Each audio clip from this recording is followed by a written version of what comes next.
نئی ملازمت کے بعد پہلا بجٹ کیسے بنائیں؟ کیونکہ آپ کا پیسہ آپ کا مستقبل۔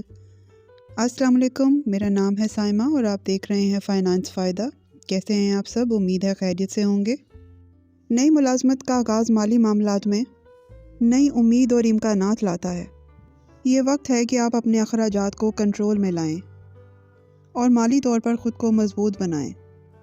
پہلا بجٹ بنانا آسان ہے اگر آپ اس کو چند سادہ اقدامات میں تقسیم کریں۔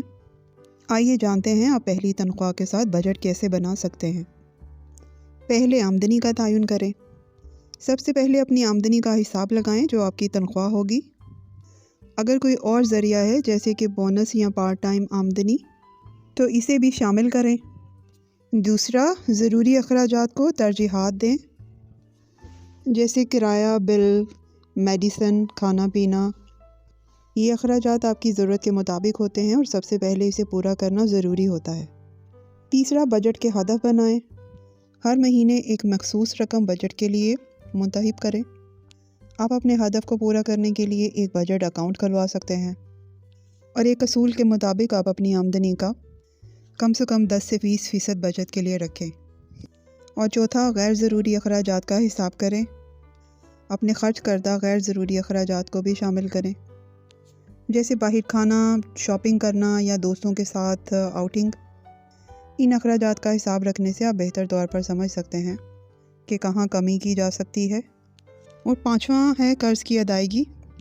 اگر آپ کے پاس کوئی قرض ہے تو اس کی ادائیگی کو بھی اپنے بجٹ میں شامل کریں۔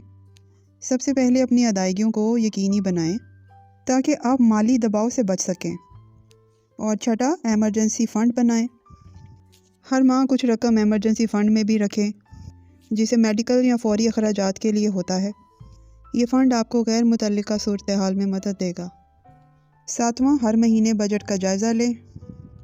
ہر مہینے اپنے بجٹ کا جائزہ لیں اور دیکھیں کہ کیا آپ اپنا مالی ہدف پورا کر رہے ہیں یا نہیں۔ اگر کہیں زیادہ خرچ ہو رہا ہے تو اگلے مہینے اس کو ایڈجسٹ کریں۔ اپنا پہلا بجٹ بنانا ایک ذمہ داری اور اپنے مالی مستقبل کی طرف ایک مثبت قدم ہے۔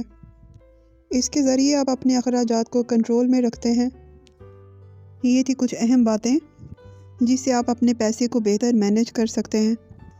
امید ہے آپ کو ویڈیو پسند آئی ہوگی۔ اگر آپ کو ویڈیو پسند آئی ہے تو اسے لائک کر دیں، اپنے دوستوں کے ساتھ بھی شیئر کریں تاکہ وہ بھی اپنے بجٹ کو بہتر بنا سکیں۔ ہم ملیں گے اگلی ویڈیو میں۔ اب چینل کو سبسکرائب کرنا نہ بھولیے تاکہ آپ کو اس طرح کی مزید ویڈیو ملتی رہیں، اور تب تک آپ اپنے فائنانس کو بہتر بنائیے۔